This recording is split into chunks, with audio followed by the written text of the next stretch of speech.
Hi, good evening, everyone.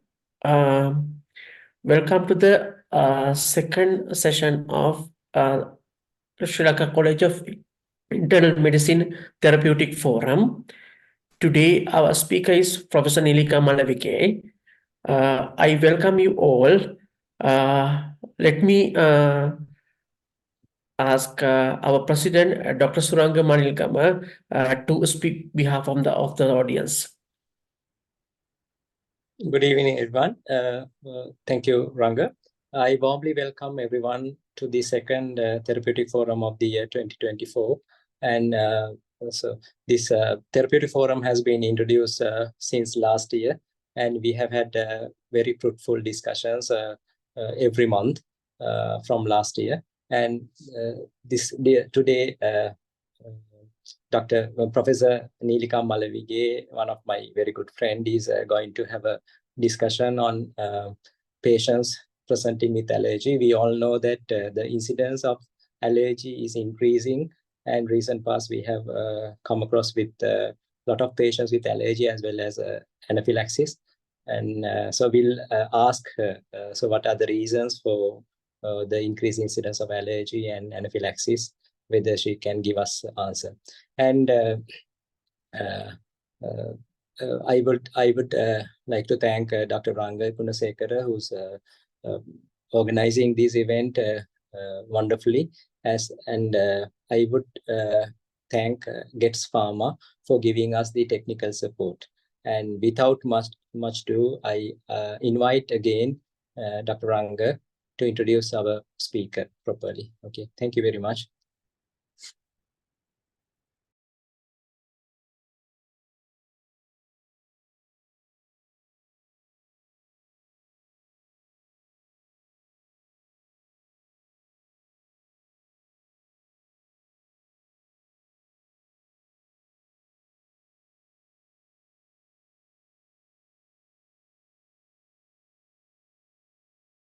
Ranga, you're muted, I think.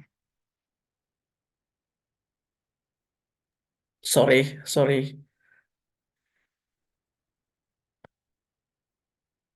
Professor Neelika Malavige, she's the head of the Department Immunology and Molecular Medicine, University of Sri Jayawardenepura, from since 2020 August, and head of the Global Dengue Program, Drugs for Neglected Diseases Initiative, since 2022 July.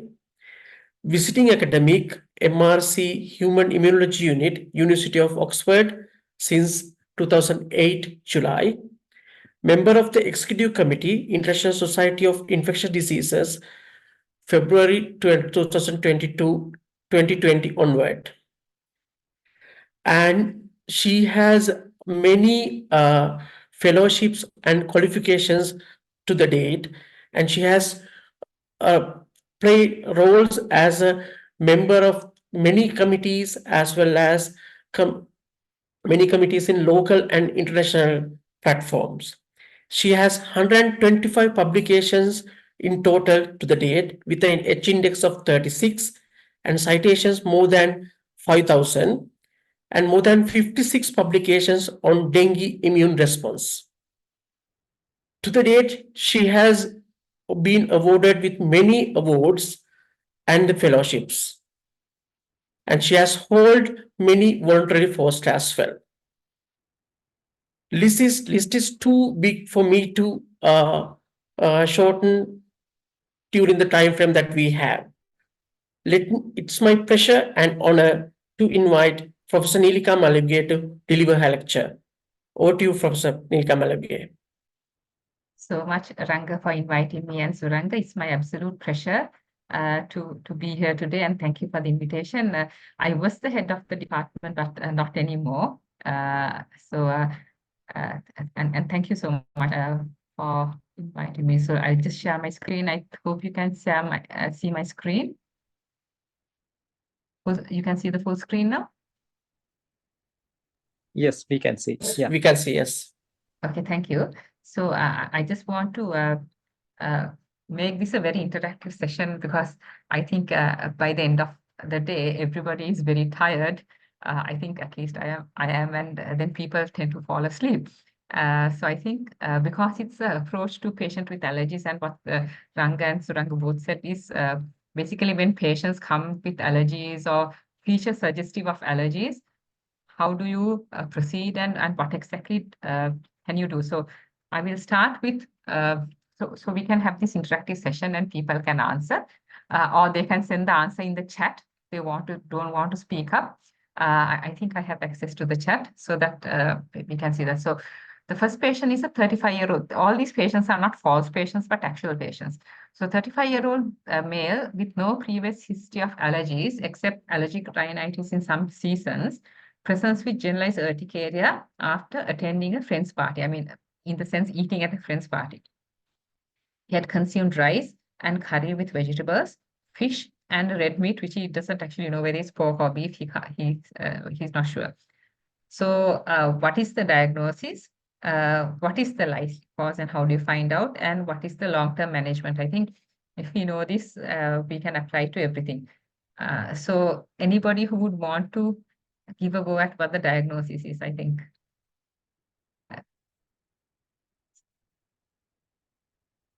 Yeah, I mean, people would suspect if somebody goes to a party, presents with generalized urticaria after eating all these things, different things, that, his allergic condition, so it's not anaphylaxis because it's just generalized urticaria immediately after eating several different things, possibly has a food allergy.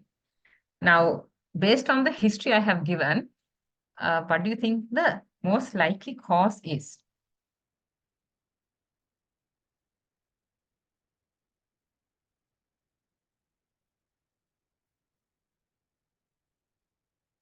Red meat. Okay. We have one answer as red meat. What is the likely cause?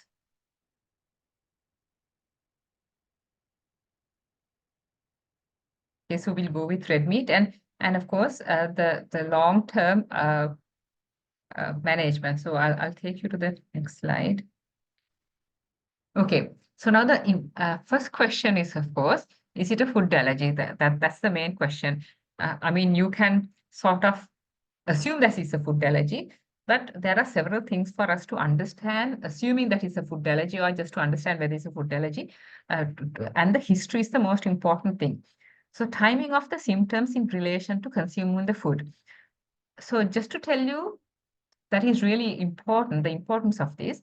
So some patients might come and say, yeah, I ate, this tinned salmon on Tuesday. Then on Wednesday, I was fine. And then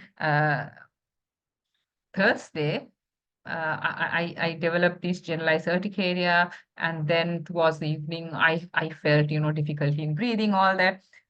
And would relate that to some salmon eaten 48 hours ago. Now, when we talk about food allergy, we're talking about type 1 mediated hypersensitivity or IG mediated hypersensitivity. So something that happened 48 hours ago does not actually contribute to food allergies. Usually the food allergies happen within 1 to 2 hours of consuming food, but there are exceptions to that rule, which is wheat and red meat. And I'll come to that, why wheat and red meat are exceptions to that rule. Wheat and red meat can cause delayed food allergies about 6 to 7 hours after eating the food. But it's still 6 to 7 hours and not, like days after consuming the food. So the timing of the food is really important. Then the next question, was food consumed in the raw or cooked form? So why is that question important? Why whether the food was consumed in the raw or cooked form, to figure out whether it could be a food allergy?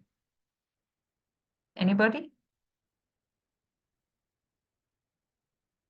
I see there's a lot of people, so I don't think people are going to be answering. So basically, when we look at food allergens, which are mostly proteins, some of them are very stable. Yeah? So if you remember your biochemistry, which I think most of us have forgotten, we learned about these tertiary structures of protein, and when we did those biochemistry practicals, how we denature proteins is by heating them. or by enzymatic digestion. So certain proteins, when you heat them, of course, I mean, the stability to heat is different. And when you heat them, the protein disintegrates or degenerates, and then the allergen is no longer there. So most fruit allergens, so you might have patients who have allergies to banana or sometimes tomato, different types of fruits, which when they actually eat it in the cooked form, like let's say some people are allergic to, let's say, ambul banana, but you never eat cooked ambul banana. But if you eat ash banana, that's fine, alu kehel. Or if you have ambul banana allergy, but if you eat it in the form of a banana cake, you're fine because it is cooked. And so the raw form of the protein is usually the most allergenic protein. And when people sort of get better with food allergies, they initially are able to tolerate the cooked form or the forms that go into very high temperatures, and then gradually be able to tolerate the raw form. So example would be milk. So if there's a child or a child with milk allergy, the child would initially be able to tolerate uh, uh, cooked milk, in the sense, let's say you put milk in some pudding or some biscuit which goes into the oven that's over 180 degrees. They would be initially be able to tolerate that sort of food before tolerating, milk as we drink it. Next question is, has the food ever been eaten without these symptoms occurring? Now, if somebody says, when I eat chicken, I get symptoms some days, but other days I'm fine, that should raise a suspicion whether the person is actually allergic to chicken. Because, you can't be, the symptoms have to be reproducible. Again, exception to that rule of reproducibility is wheat. And with the second patient, I will highlight that why wheat is exception to this rule of symptoms occurring like reproducibility. And what treatment was given and how long did the symptoms last? So again, some patients come and say, okay, I went to this party or I went to this Dhanagidar or whatever, I got this generalized urticaria, vomiting, and very typical allergy symptoms. And then the doctor treats the person. But then since that, the person develops this generalized urticaria, which lasts for like 4 or 5 days. Every day the person is having urticaria, you give medicine again. So this, and you believe it as a food allergy. So food allergies can't last days because the allergen is disintegrated.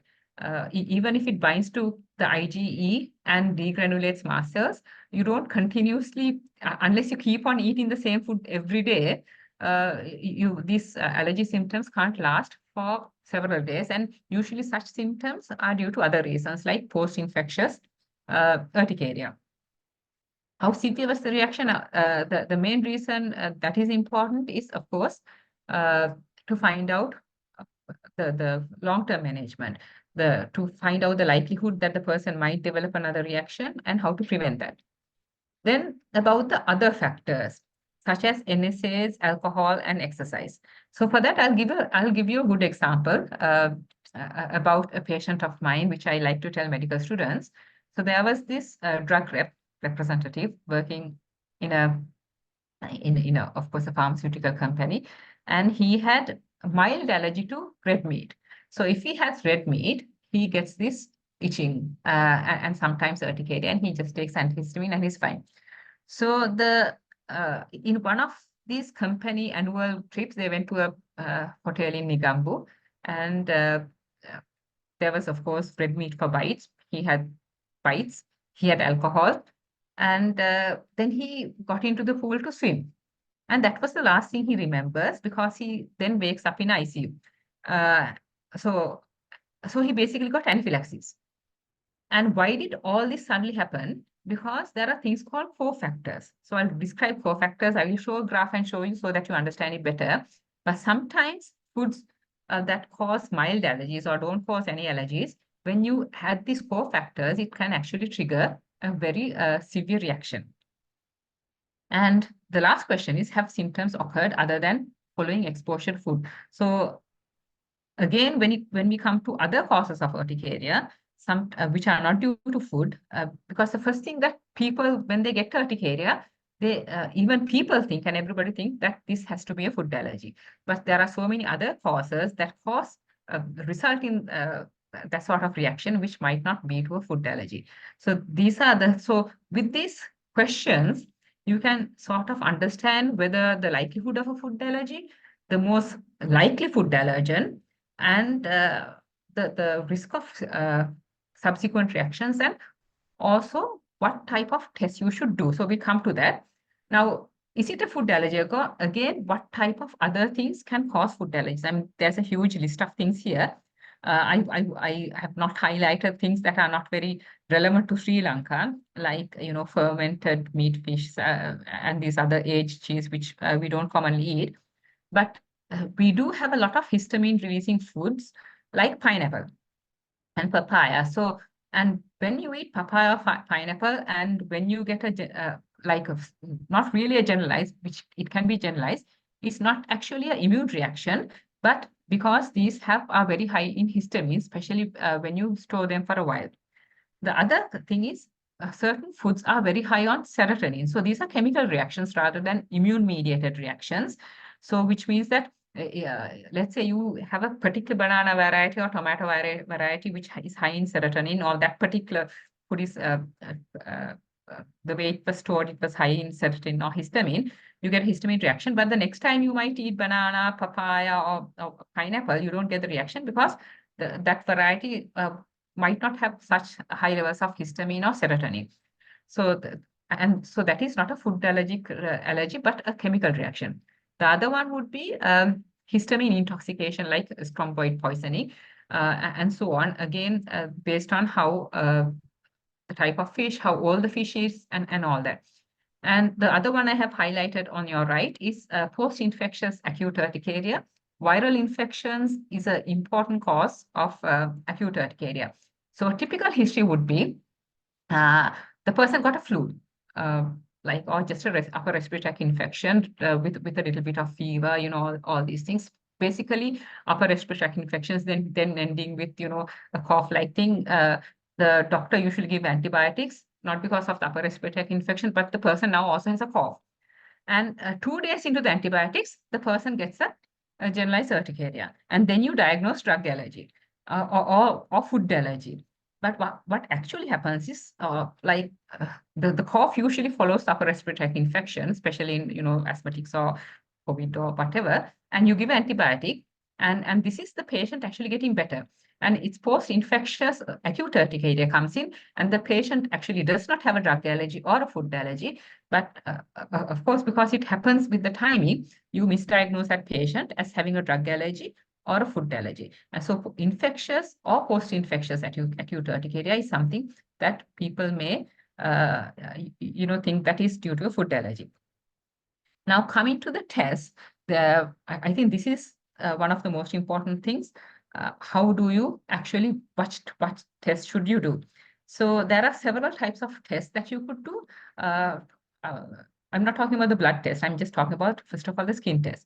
So there's a thing called the skin prick test, intradermal test, and the patch test. So these type of tests do different things. So first of all, the skin prick test is for type 1 allergies. Patch test is for contact dermatitis. So if you want to diagnose a food allergy or a type 1 hypersensitive reaction, IgE-mediated reaction, you do not do a patch test because this is for type 4 type of hypersensitivity or contact dermatitis, that sort of reactions. So you can do a skin prick test or intradermal test. Intradermal tests are usually not done because they can cause false positives. And or if the person has like severe allergies, that can more likely to cause a reaction while doing the test. So this is just a patient with a skin prick test to beef.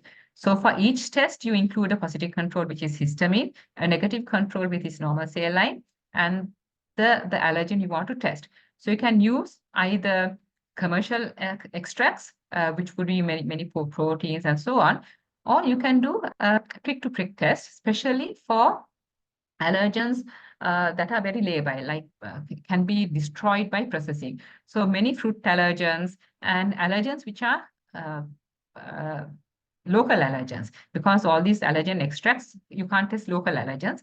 But we do find a lot of people who are, not a lot, but coming to our clinic, people who have allergies to jackfruit and even tibbatu. We had one patient allergic to tibbatu also, and even things like manioka. Now, I can tell you the story about manioka where I made a terrible mistake. I think you learn with your mistakes. So I had this patient who was referred to me, and after anaphylaxis, the suspected diagnosis was salmon allergy. The person had manioka and salmon teldala and immediately got anaphylaxis. And so we tested for salmon, the skin prick test, which was negative. But after anaphylaxis, for about 3 to 4 weeks, the skin prick test can be negative. So if a patient has anaphylaxis and the test is negative, you have to repeat again after 4 weeks. And I did that as well. Still, the test was negative for salmon. I tested for other fish. Still, the test was negative. We did blood test. All the blood tests were also negative for fish. But that person just had salmon and manioc only. So I thought, I mean, it has to be, no test is 100% sensitive. So I thought, okay, this patient must be having salmon allergy and fish allergy. So I advised the patient, best to avoid salmon because it was a really bad anaphylactic reaction, to stay away from all that. And 2 months later, she presented again with anaphylaxis and a really, really bad episode and had an anxiety attack as well. And this time she had just had manioca and coconut and got anaphylaxis. We did what I should have done initially, I should have also tested for manioca, which I didn't. I assumed it couldn't be manioca. We tested for manioca. Manioca was positive. So a really bad mistake from my side for assuming things.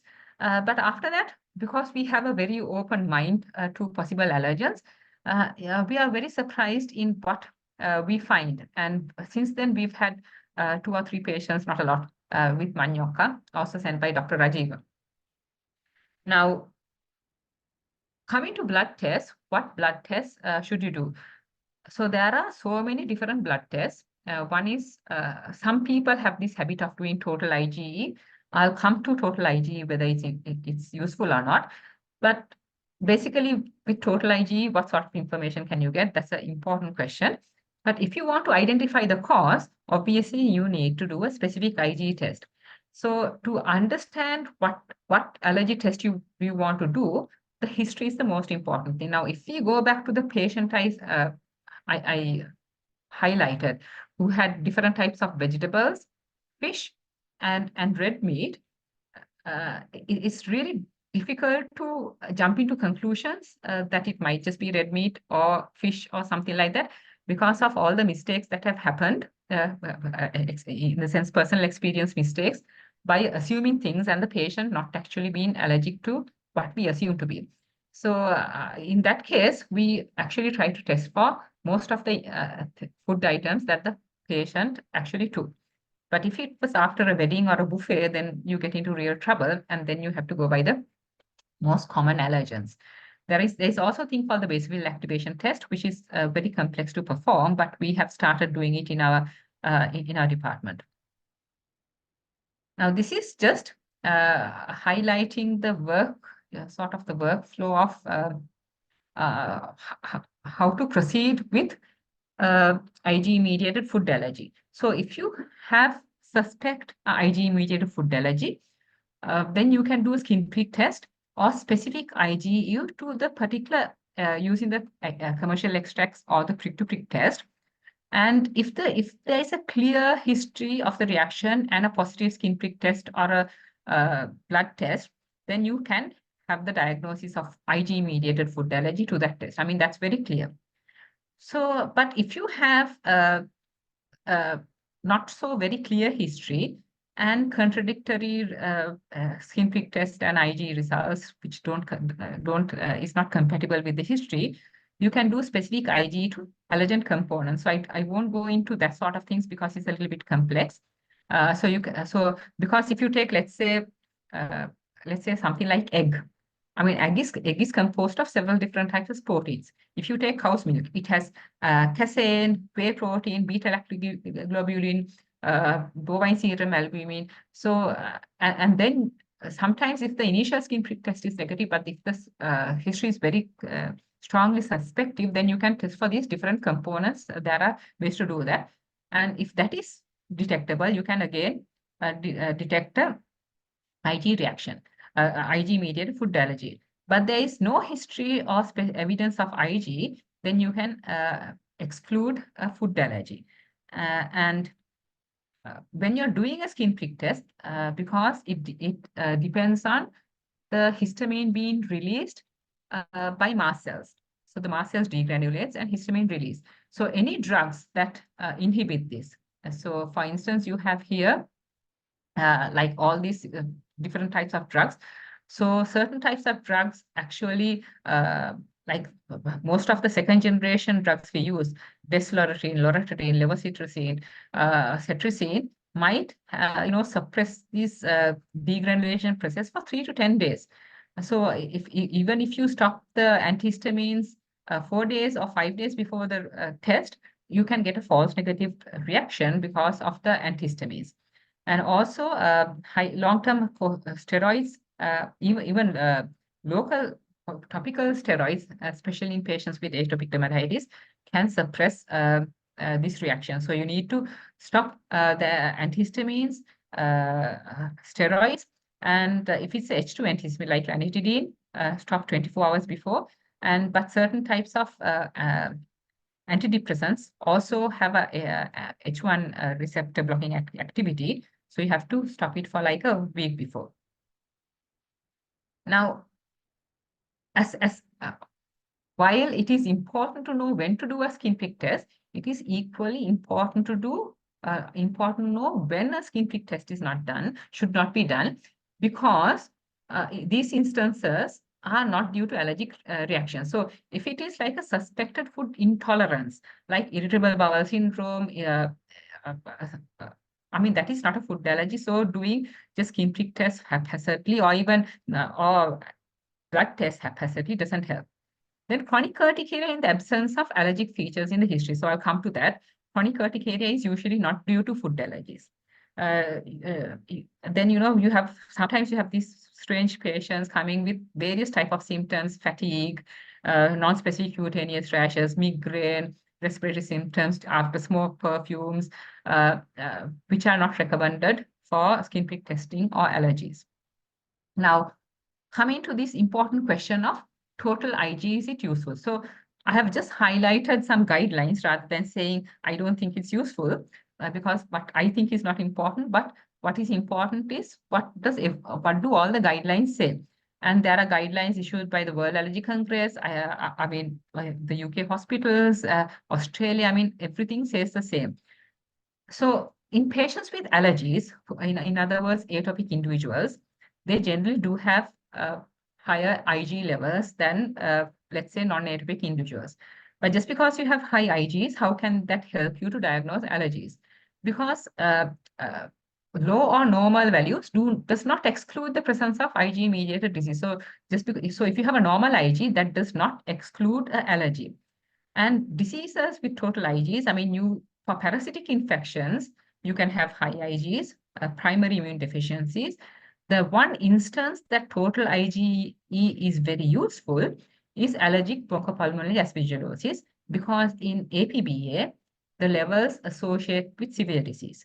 So in APBA, if you suspect allergic bronchopulmonary aspergillosis, do total IG. It is very useful. It is a disease marker. So apart from suspected APBA, there is absolutely no reason to do total IG. It does not provide any information at all, and does not include or exclude any type of diagnosis, and is very, very expensive. So that's about total IG. Now, coming to long-term management. Now, after you get a patient with food allergy, I think it is important that we don't want the patient to develop anaphylaxis. And also to prevent anaphylaxis and to make sure the patient understands how to immediate treatment in the form of, I mean, in Sri Lanka, we do have EpiPens, but they're terribly expensive. And it would be nice for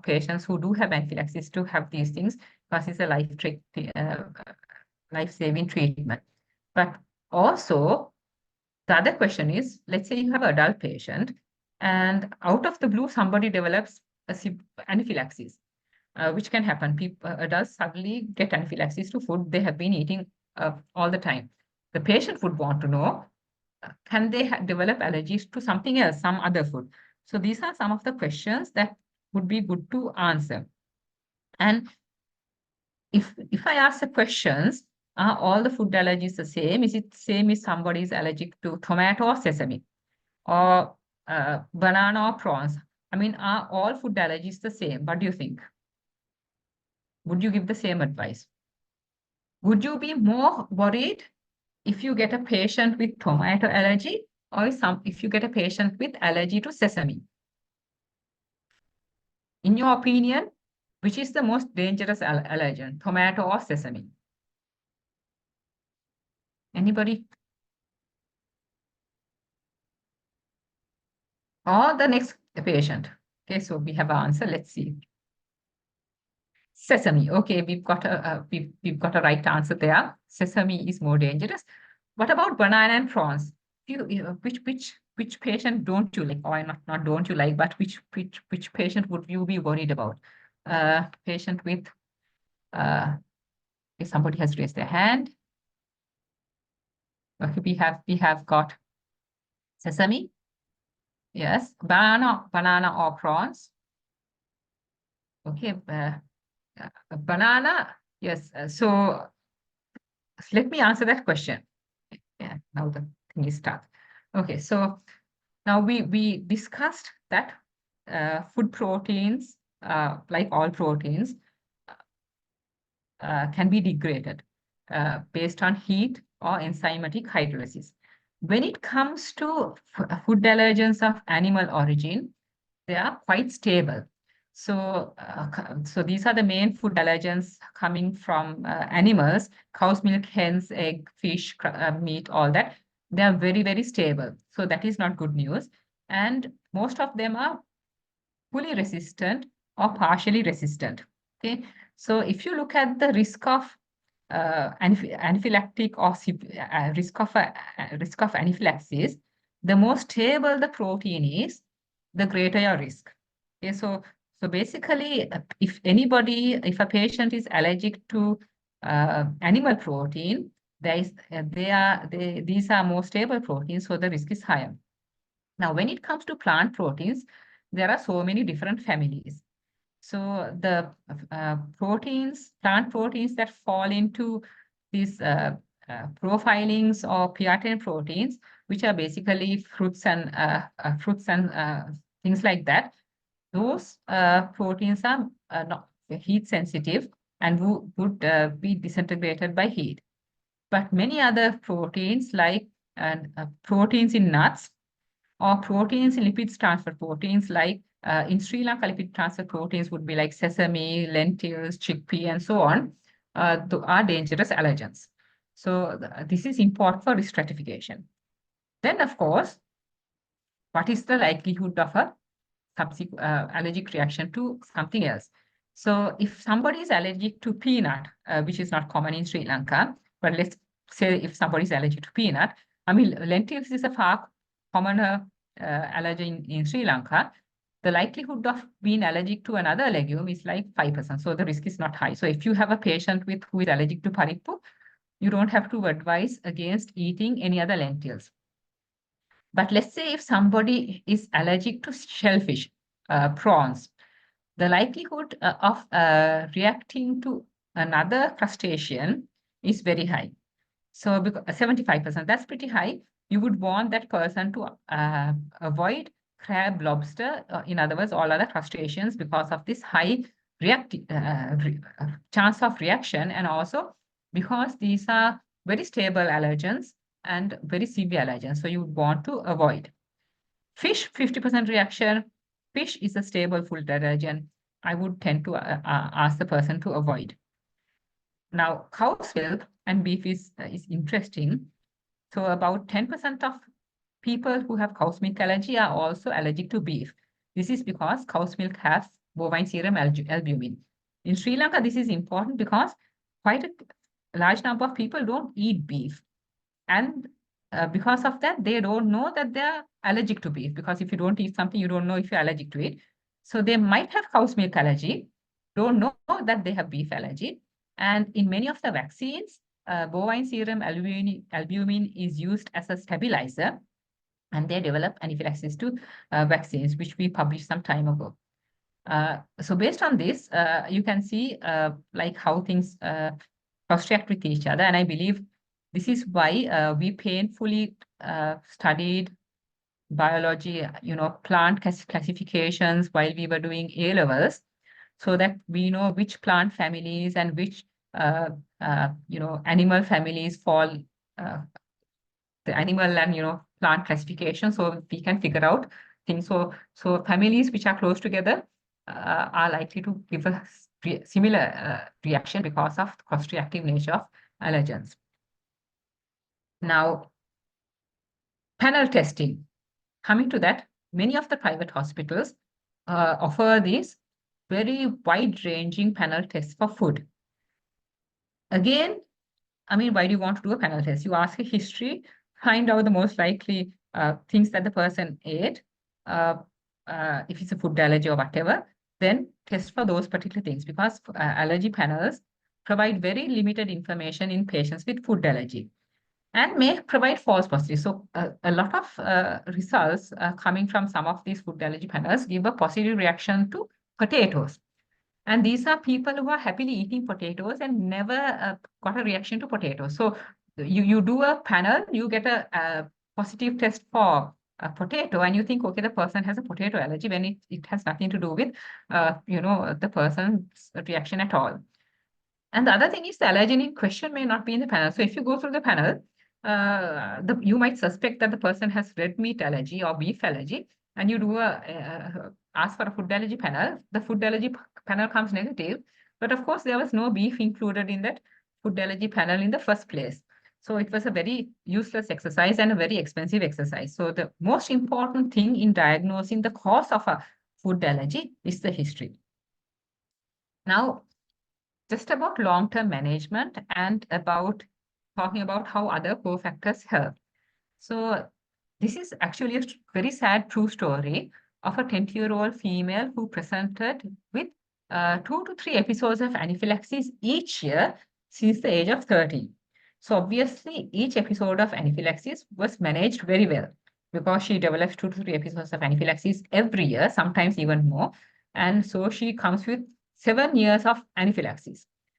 So she was from Kakirav area, and so although the anaphylaxis episodes were managed, she continued to get anaphylaxis, and they read the Bali, Thovil, everything, and then somebody asked them to, if they go to a different area, Padinchiya Marukorot, oye lede Saniva vena. So they moved to Kuliapitiya based on that advice. And of course, it didn't cure the anaphylaxis very predictably.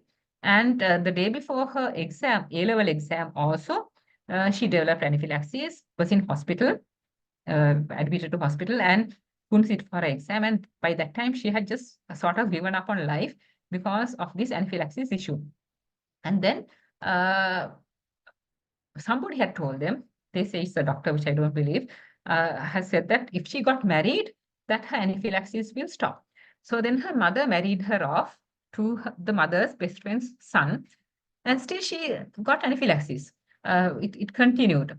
So this is a really sad story of a 7-year-long anaphylaxis story, where although the acute episodes were treated, the patient's whole life was ruined, and the family as well, because the long-term management it was not identified. So if you, if you got this patient, just to understand finding the cause, how important it is. Now, this is where we come to, I'll tell you what the diagnosis of that patient was. But as I said, some allergies are very straightforward. You have cow's milk, you get a reaction. You eat a nut, you get a reaction immediately. So that's pretty obvious. You can do the allergy test. The test is positive. Okay, you confirm the diagnosis. But sometimes it's not as easy as that. I told you the story of that drug representative, and when you have certain, when there are certain cofactors like exercise, acute infection, emotional stress, disruption of routine like travel, premenstrual state, because of high progesterone levels, these amplify anaphylaxis or reduce the threshold of mast cell degranulation. So let's say if you have an allergen without a cofactor, and this is the threshold for induction of anaphylaxis, right? Okay, so this is the threshold for induction of anaphylaxis. So you have the cofactor without allergen. So this person is doing exercise, no allergen. So nothing happening. So this is the person having low dose allergen, okay, without no cofactors. Again, doesn't cross the threshold for anaphylaxis. Now, cofactor plus with a low dose allergen or high dose allergen, that would cross the threshold of anaphylaxis and the person will get anaphylaxis. So let's say somebody doesn't have really allergy or hasn't had allergy previously, suddenly goes traveling to some other country. So the stress is the stress of traveling, normal routine is disrupted. That can trigger anaphylaxis. So wheat allergy is a unique thing. So sometimes people are just allergic to wheat, very straightforward allergy to wheat. You eat wheat, you get anaphylaxis. But then there's this other type of exercise-induced wheat anaphylaxis where when you just eat wheat, you never cross this boundary. But when you eat wheat along with exercise, you cross that boundary.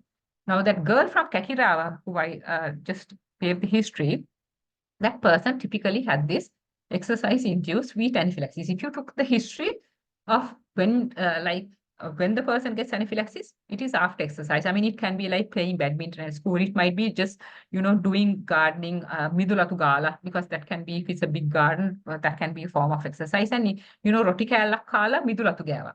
Okay, so and there's a specific test to diagnosis. If you do the wheat specific IgE for wheat, it becomes negative. It's omega-5 gliadin, which is a wheat protein. So there are specific tests to do for that. But this is how cofactors come into play. And of course, there are specific guidelines how to manage food-dependent exercise-induced anaphylaxis, not to have the food 4 to 6 hours before and 1 to 4 hours after. But if you eat the food in other situations, it's fine. So that's just about that. Because we are sort of running out of time and chronic urticaria is very important, I'll just talk about chronic urticaria as well.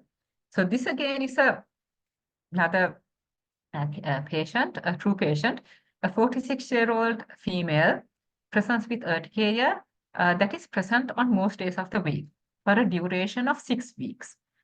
She had a similar situation 1 year ago, which gradually subsided. In this instance, it started after she went for almsgiving and came home.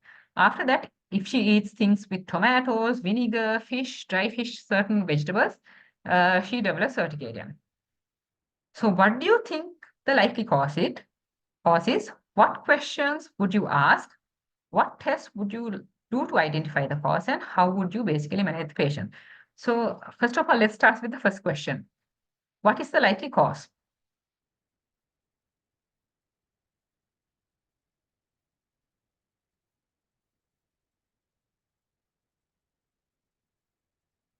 Anybody? Trick question.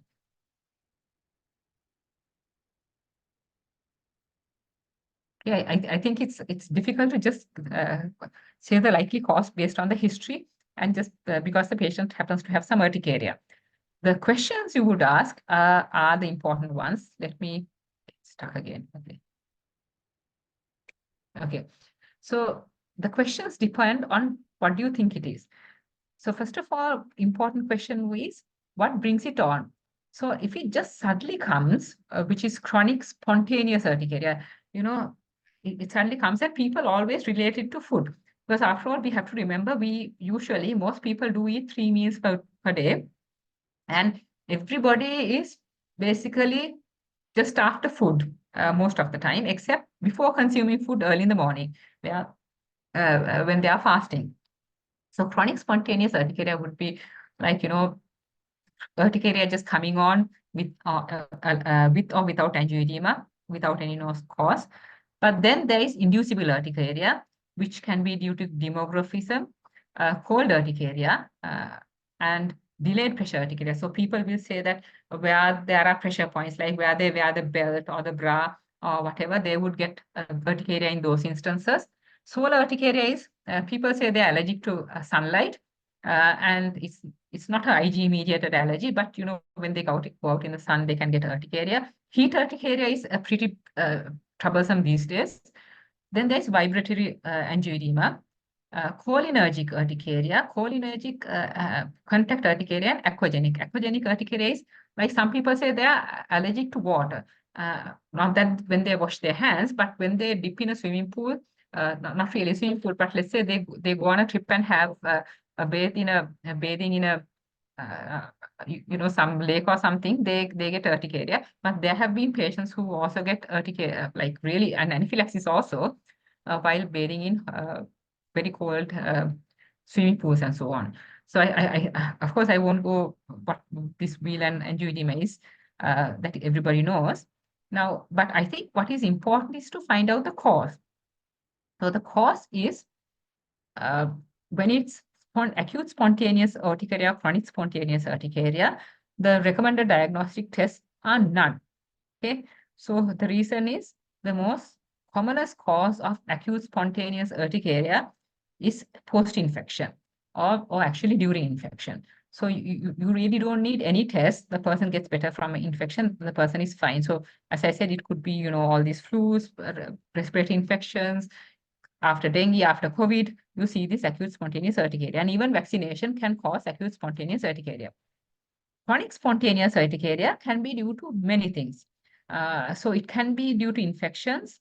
It can be due to functional autoantibodies, thyroid disorders, because there's a very big connection with thyroid autoantibodies. This is chronic spontaneous urticaria with autoimmune thyroiditis, and they would have high levels of thyroid peroxidase antibodies.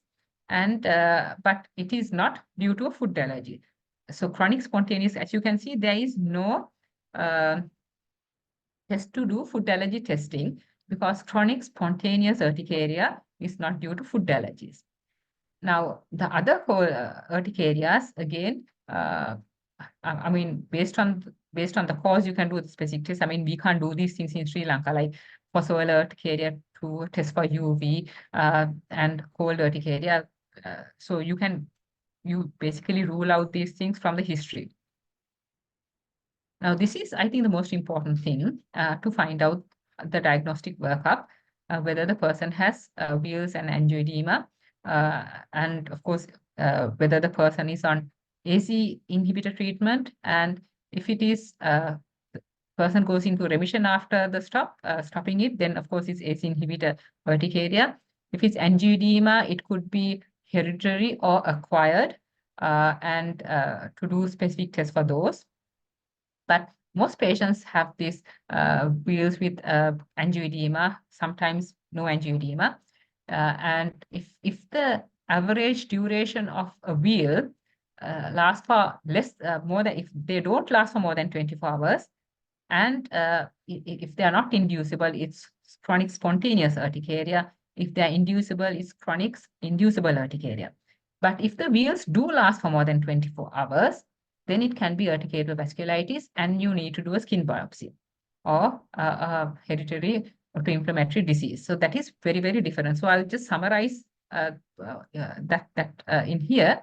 So what you need to do is, if it's the history and the diagnostic workup for patients with chronic urticaria lasting for more than 6 weeks is, if the urticaria lasts for more than 24 hours. So when I say urticaria lasting for more than 24 hours, it's not like urticaria coming everywhere for more than 24 hours. So if a lesion at a particular site lasts for more than 24 hours, so it's not like the same patch is lasting for more than 24 hours and is painful, it's very likely to be due to urticarial vasculitis. A skin biopsy is important, and also look for other causes. Rarely, it can be associated with things like malignancy, but that's a rare cause. But most commonly, it's urticarial vasculitis, and the treatment is different. Angiotensin ACE inhibitors and angiotensin receptor blockers both may cause urticaria with angioedema, but after stopping those drugs, it may take up to 6 months for it to resolve. And the important thing is, even after stopping these, you don't have to get this angioedema urticaria immediately after starting these drugs. You can even get it like 2 years later. And inflammatory markers are important, especially if there are certain features, but ESR, CRP are important, but paraproteins, especially if lesions are lasting for more than 24 hours and is burning. Autoimmune diseases, based on if the person has fever, fatigue, any such features, you can do ANA and complement C4. If it's chronic spontaneous urticaria, it would be important to do thyroid peroxidase antibodies, expensive, but TSH would be good. And if the TSH is abnormal, just by treating the hypothyroidism, sometimes you sort of get the person into a remission of chronic urticaria. And skin biopsy, of course, if the individual lesions last more than 24 hours or are painful or leave bruising after they disappear. I think all of you know how to treat this. Rather than mixing antihistamines, you can start with a single antihistamine and then increase it up to 4 times the recommended dose. And of course, we don't have these omalizumab and things, so that is not option here. But I tend to add things like leukotrienes, like Montelukast and other things, because you can only use what you do have. So because you can have leukotriene receptor antagonists, H2 receptor antagonists, and so on before going into step 3. So what I usually do is increase the dose rather than mixing antihistamines. Then, and if that antihistamine doesn't work, try another antihistamine and increase the dose, add the H2, add a leukotriene receptor blocker, and so on. And of course, there are disease scores. I won't go through that to find out which is important, but just stating what might be practical to rule out infection over and over again. Quite a few patients with chronic urticaria have infections. It can be asymptomatic bacteriuria. I mean, people are not worried about asymptomatic bacteriuria unless it's in pregnancy. But sometimes if you detect it and just treat it, the person's urticaria goes away. It can be things like chronic recurrent candidiasis, either web space, vaginal, all that. Dental caries, chronic infections, hypothyroidism I talked about. It can be post-infections, and post-infection urticaria, sometimes, especially after dengue and COVID, can last for several months. And this has been reported everywhere. Stress is an important factor. You have many people with job stress, stress at the home front, which triggers it. If you hear somebody in your family got really sick or somebody dies, at the day of the funeral, they start this urticaria, and you find this very strong relationship. And of course, listening to the patient, sometimes by just listening to the patient and reassuring, it helps. And I tend to also advocate exercise because it's a stress reliever, and it has worked quite a bit for patients by reducing stress. So that's it. And I'm most happy to take questions. Thank you. Thank you very much, madam. I think we have several questions in the Q&A. First one, can people be allergic to beer or alcohol, or is it just a cofactor? In such instance, do we advise prick test based on history? Yes, I think alcohol is a really interesting thing. So first of all, yes and no. I'll tell you yes, the yes instances, because some alcohols have certain types of malt, wheat components, and if some patients might actually be allergic to those components that are used to make that alcohol. So that is one thing that you need to test. The other thing is alcohol reduces the threshold of mast cell degranulation. It's a cofactor. So let's say somebody has house dust mite allergy and just has a little bit of sneezing in the morning. So when they have alcohol, because the threshold of mast cell degranulation decreases, Now they start sneezing for house dust mite, basically. I mean, the allergen load is low, but now because you've reduced the threshold of mast cell degranulation, people start sneezing, and that is actually an allergy to house dust mite or whatever. I mean, I was just giving an example. It can be just a cofactor rather than the allergy to alcohol. But some people can be allergic to not the alcohol, not the the chemical alcohol, but to the thing that you may use to make the alcohol. The second question is, how do you treat post-infectious urticaria? Yes, so post-infectious urticaria, first of all, number one, patients are, I mean, itching is really, really bad. People go crazy when they start itching. Some people can tolerate pain, but they can't tolerate itching. And so there's a lot of anxiety, people going crazy. So first of all, reassuring them that it's not a food allergy and, the likely cause of this, what is going on.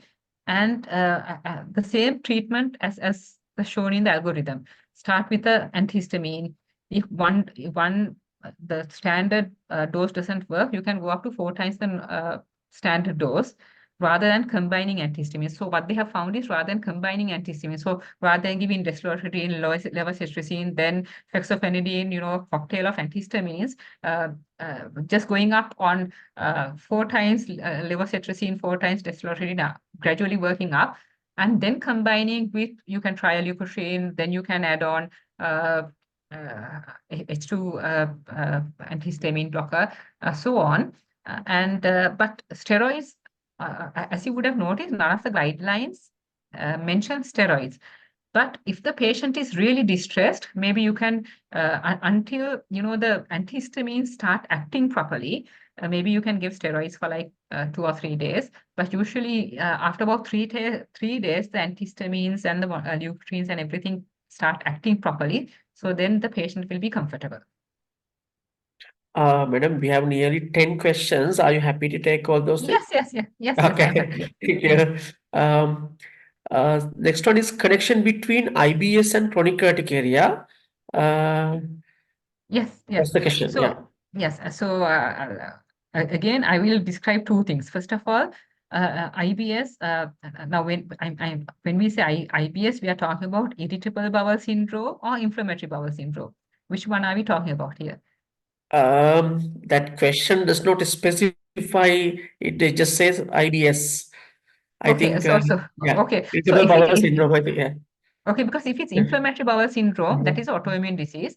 Yeah. So in autoimmune diseases, you can get chronic urticaria because chronic urticaria can also be mediated by autoimmune disease. So people with SLE, vasculitis, all these things can also have chronic urticaria. So that is inflammatory bowel disease. Now, if you come to irritable bowel syndrome, that is, the exact causes are not known, but we know that stress is an important factor. So, and CRH, corticotrophic releasing hormone, mast cells have receptors for CRH. So the same thing that causes IBS, irritable bowel syndrome, can also trigger mast cells because mast cells have CRH receptors. So you can get chronic urticaria along with IBS. But at the same time, gut microbial dysbiosis. So if you have a very altered gut microbiome, that can also lead to IBS, irritable bowel syndrome. And gut microbial dysbiosis can also lead to chronic urticaria. So in such instances, trying to have a good gut microbiome might also be helpful. So this is why sometimes you advocate probiotics, prebiotics. So I don't know which one, but also our good old meekiri, which has a lot of lactobacilli, fresh meekiri, which has a lot of lactobacilli, would equally be good, I believe. Yes, so that's another approach that you could take. Okay. The third question is, please tell us when we should refer the patients with allergy to an immunologist.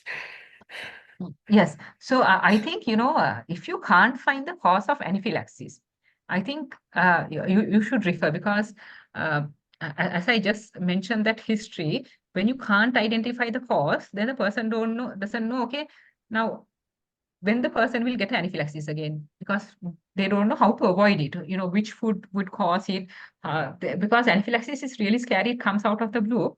So if you can't identify the cause of anaphylaxis, I think it would be very important, be the time to refer to find out the cause. Okay. The next question is a rather debatable one. What is the rationale of using prednisolone, short course, or hydrocortisone prior to contrast procedure like contrast enhanced CT in patients with allergic history?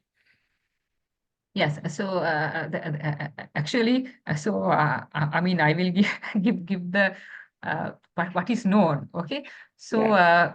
basically, it doesn't cause any benefit because patients with allergies are not more prone to radio contrast media induced allergy. So the radio contrast media induced allergy is not due to a IgE mediated reaction. The radio contrast allergy, because as everybody would have noticed, without, if you have IG mediated allergy, you have to be sensitized first. So in other words, be exposed to the allergen first, then develop IG antibodies. And then when you're repeat exposed again, you develop the allergic reaction. But in this instance, you give the radio contrast media in the first instance, person develops anaphylaxis. And this is because, again, the mast cells are directly degranulated by radio contrast media. And based on the extent of different types of receptor expression on people's mast cells. So maybe if you give steroids, I don't know if it dampens it but steroids doesn't prevent mast cell degranulation. But I don't know if you give steroids, whether it has other beneficial effects. But generally, based on the pathophysiology of what happens, I'm not sure. Yeah, the benefit of it. The next question is there a blood test to diagnose anaphylaxis and how specific is it? Yes, so the blood test that can diagnose anaphylaxis is tryptase. Now, again, you have to repeat it. Only one reading, it's difficult to understand whether it's because in some people who have systemic mastocytosis, they can anyway have high levels. And people with systemic mastocytosis are more prone to drug allergies, more prone to operative anaphylaxis, and so on. So you need a baseline tryptase as well and compare the two values to find out whether that was anaphylaxis or not. Next question is there a preferred antihistamine in clinical practice? I think the preferred antihistamines would be the second generation antihistamines, because the first generation ones cause quite a bit of drowsiness and other cholinergic effects and so on. So the second generation antihistamines are preferred in contrast to the first generation antihistamines. And antihistamines like pititan have a very short action. So basically, long-acting ones, the second generation long-acting ones, which have less cholinergic side effects and so on, are preferred. Do you recommend the use of steroids for food allergy? No, because steroids play no role in food allergy, because food allergies occur, just suddenly in the sense, I mean, these are short duration. You get exposed to the food, you develop allergic reaction. Either you go to the other world or you get better. So there is no place for steroids in food allergy at all. Is there a difference in efficiency in different types of antihistamines used in chronic urticaria? So it is very individual based. So things like, again, like in chronic urticaria, things like the first generation antihistamines like piriton, due to the very short half-life, is not recommended. What is recommended is the second generation ones, which have a long half-life. So there's a very big individual variability in this. So some patients, for instance, some patients might be very respond very well to levocetirizine. Another patient might respond very well to desloratadine. Another person to fexofenadine. So there's a huge individual variability. I mean, somebody can have a preference. So if you have a preference for antihistamines, you can start with it. And after increasing the dose also, if the person doesn't respond, then maybe you try another one. Next one, I don't. Do you check for paracetamol and Nexaparin allergies? Yeah, we have just started doing the basophil activation test. We managed to establish it, just managed to establish it. And these, yeah, just, very new. So we have to do more patients to actually offer it as a service. Is there any relationship with allergy and vitamin D deficiency? So not allergy, not IgE mediated allergy and vitamin E deficiency, but with other things like chronic urticaria, yes, because vitamin D, I mean, not that relationship. First of all, a relationship hasn't been found. Okay, so far the studies have not found a definitive relationship between vitamin D and chronic urticaria. But that doesn't mean that it doesn't exist. So obviously, we need more studies to find out. But vitamin D does have a lot of functions in your immune system. So it could play a role. But so far, studies have not directly shown that vitamin D deficiency causes chronic urticaria or vitamin D replacement cures urticaria. I think next one is a very important question. When should we recommend an EpiPen to a patient? Yes. So if somebody has developed anaphylaxis, depending on anaphylaxis. So let's say if it's, especially if it's venom allergy, okay, it can be a cardia or whatever. I mean, you cannot avoid anaphylaxis because how do you know that the next time you're going to be stung by one of these insects? So in such individuals, they absolutely need EpiPen. Then in food allergies, like we have patients who have had really bad anaphylaxis for things like sarana. Such patients might not need EpiPen because, I mean, sarana, things like sarana is not going to be used in, like in all foods, it's not some food additive or something. So the chances of the person accidentally eating sarana is very remote. So in such patients, maybe it's not needed. Again, for drug allergies, people are not going to accidentally ingest drugs. So in patients with drug allergies also, EpiPen is not needed. But for all other instances, and there's a lot of mistakes that happen because of very bad food labeling in Sri Lanka and hidden food ingredients. So I recently had a patient who got anaphylaxis, house milk allergy patient after having alahodi and rice. Alahodi made with this piti kara polkiri thing. I won't mention the brand. And so I was very, very confused because the child did not, of course, have any coconut allergy. But when you read the ingredients, it says cow's milk. So, but you don't expect cow's milk to be a kiripiti or cow's milk, milk powder to be in coconut milk thing. So you have all, so the patients might not know that they're actually consuming the allergic food and consume it. For exercise-induced urticaria, what is the recommendation? Yes, so exercise-induced urticaria, if it's really bad, the person might have to take antihistamine before exercising. How do we investigate angioedema without urticaria? I think Yes, we yes, talked about yeah. if someone is allergic to paracetamol and in NSAID, how do we treat fever in this instance? Yes. So that's a very good question. So paracetamol and NSAID allergy. When you're allergic to all the NSAIDs, including paracetamol, that is actually not an IgE mediated allergy, but because some people are very highly sensitive to COX-1 inhibition, and even minute degrees of COX-1 inhibition, which happens with paracetamol, they can't tolerate that. So it's a bradykinin, angioedema, that sort of thing. And the answer is you can't treat. There is nothing to treat fever with, so fever is quite unpleasant to have, except for tepid sponging and things. But also, what I tend to do because there is no other option in this instance, is the reason we have antibiotics is not as a treatment. So if you have an infection and if you have fever, you take antibiotics to make you feel better. But actually speaking, having fever is better for the infection. And this has been shown in studies like for chickenpox, children who were not given antibiotics versus children who were given antibiotics uh, recovered better, because as a part of your immune response to infection, your body temperature increases, because at higher body temperatures, the virus replication or the bacterial replication is less. So it is a protective mechanism that you have fever.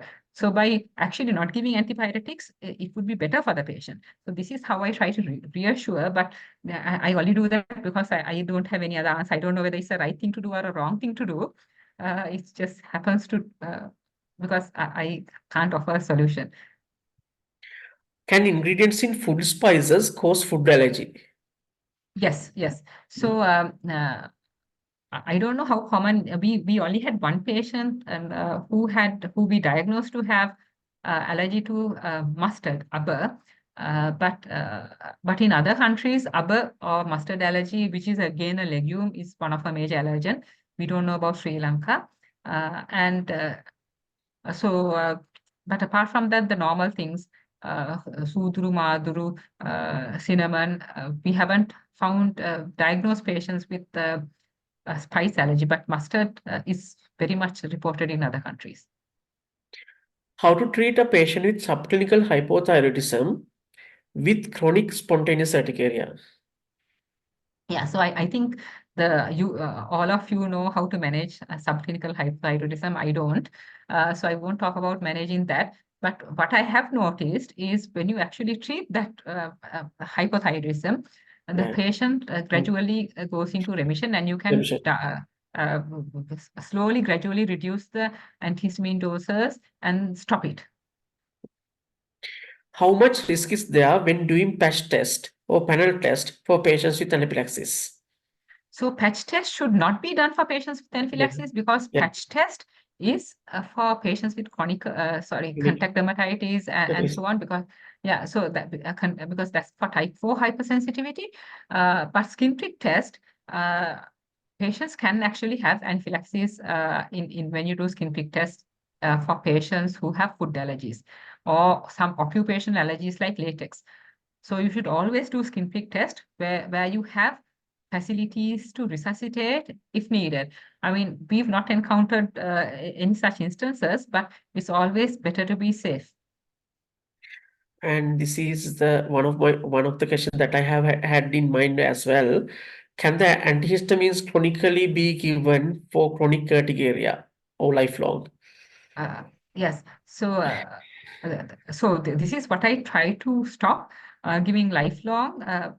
People do tend to be sometimes with really bad urticaria too do tend to be on antihistamines for 2 to 3 years, and so, and this is why I try to find other causes of chronic urticaria in the sense stress. Is there something that you can do with changing a job? So one day, a female lawyer came and said that after I spoke to her about a job which I didn't intend her to, so she thought that it's not worth doing that job. She stopped it. She didn't get urticaria, and she stopped my medicine also. And she just came to tell me that she stopped her job and her urticaria disappeared. But I've got patients who actually started exercising, and because of the endorphin surge or fresh air, I don't know, I really don't know the reason. Possibly because of reduction in stress, they have managed to sort of eventually get off antihistamines. And I think it's because of stress relieving. So I try to relieve stress by natural methods. But it has worked in some patients. Do you recommend steroids in anaphylaxis to prevent bimodal reaction? Yes, definitely. Yeah. So if you look at the latest anaphylaxis guidelines, it says do not use antihistamines, do not use steroids, and give antihistamines because because those things are not actually recommended in anaphylaxis. But if you delay giving adrenaline, you can get a biphasic reaction. And to prevent that biphasic reaction, I think steroids are helpful. And anyway, after you've given the adrenaline and stabilize the patient and all that, I don't see any harm in giving steroids in a patient with anaphylaxis. I would tend to be comfortable doing that. I don't know whether it's a placebo effect in my mind, but after the patient is stable, I think, especially to prevent other subsequent things, it might be it might be a good. But the most important thing to prevent biphasic reactions is to give the adrenaline early. Yeah. We used to treat patients with allergy with both antihistamine and prednisolone and send home with both. Is it only antihistamine do you recommend? So, is it with allergies? Now, when we say allergies, do we mean food allergies? Let's say somebody gets anaphylaxis, you don't have to send the person home with steroids, because I mean, if you're sending the person home, the person is better. Then you don't need any steroids at all in the patient with anaphylaxis. In a patient with, let's say, really bad attack of chronic urticaria flaring up, and the patient is really bad, distressed. Until the antihistamines start working properly, you can give steroids for like 2 to 3 days to make the patient comfortable. The next one is, do you recommend toxoplasma or toxocara antibodies for chronic urticaria? I mean, if you can't really find a cause, I don't know how common toxoplasma is. I think the parasitologist would know that. But toxocara, if again, I'm not sure how common this is, but if you have an elevated eosinophil count as well, I believe it might be a okay thing to do, provided, I mean, because if you have a parasitic infection, it's unusual for you to have a very normal eosinophil count. So if the eosinophil count is also high, I think it makes sense to do toxocara. Yeah. Does the allergen load have direct link to the severity of the reaction always? Allergen load, mostly yes, because in patients with food allergies, it is you do see a dose response. I mean, after a particular level, after you develop anaphylaxis, then that's the threshold. So just because you don't have more severe anaphylaxis. After you got anaphylaxis, you've got anaphylaxis. So yeah.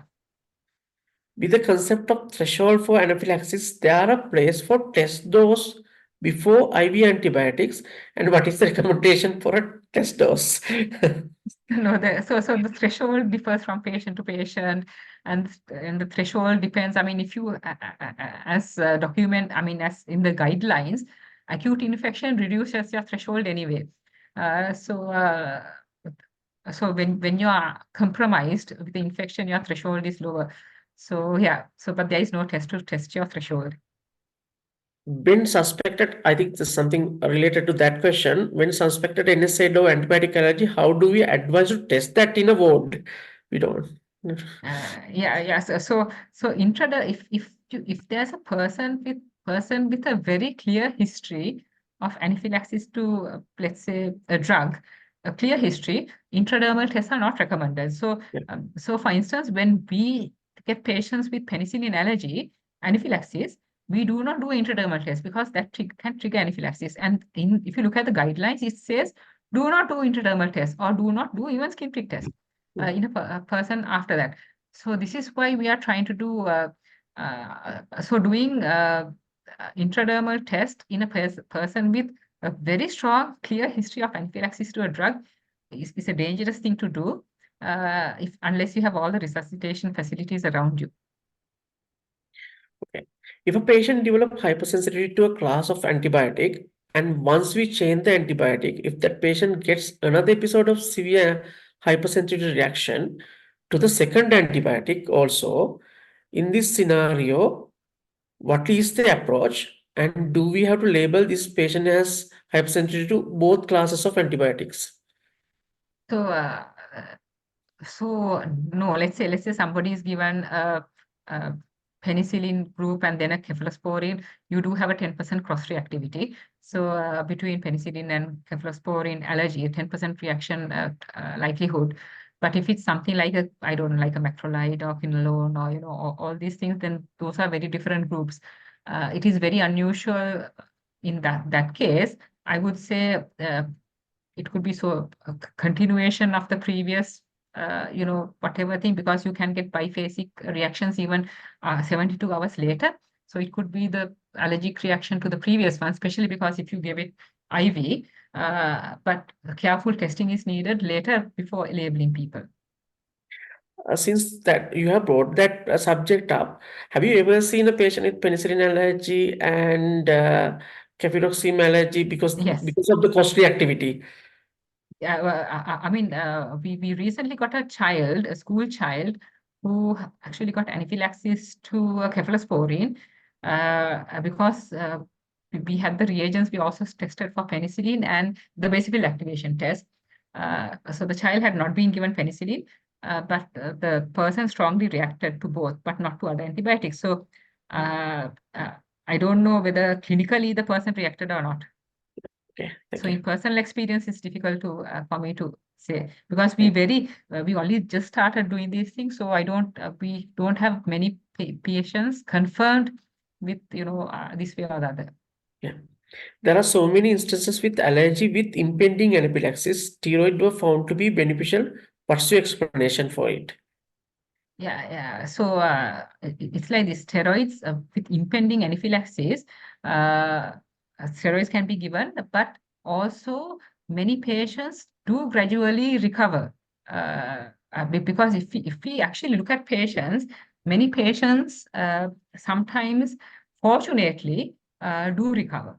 And so it's difficult to say which one it was, whether it was steroids or patients somehow naturally somehow recovered.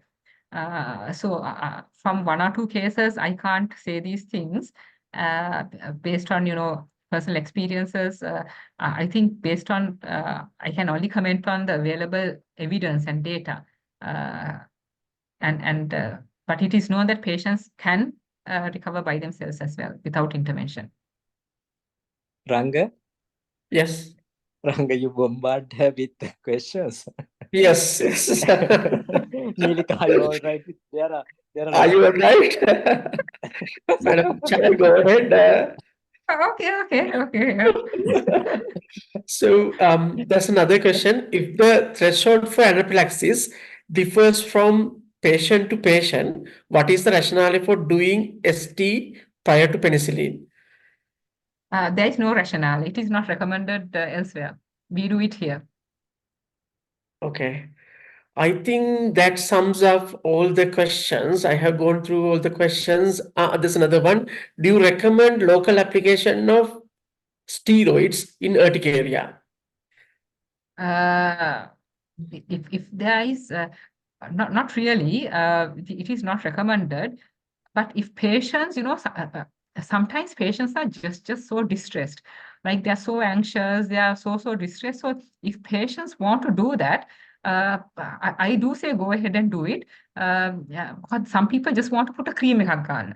So if it helps the patient, why not? And that's been because you don't have to, like to me, medicine is not like you have to do this, you have to do this. If the patient feels comfortable, likes it, why not give it a try? And after the patient is happy, then you can suggest your methods of doing things, but accommodate the patient's methods as well. Now it's almost 9:23. I think we need to wind up the session. And I thank very much Professor Neelika Malavige for accepted to do this lecture. Actually, our our audience was very enthusiastic today, and we had nearly 150 participants. That is the highest number we have got so far for the therapeutic forum, and we have been bombarded with questions. And I thank you, Madam, very much for enlightening us in this evening. And I'm sure that our audience have uh, got the knowledge and the insight to manage the allergies properly and when to refer them. And furthermore, I thank the president and the council for giving us the opportunity, and the last but not least, the Gets Pharma for kindly sponsoring this event. Thank you very much and good night to everyone. Right. Thank you, Thank madam. you. Thank Thank you. you.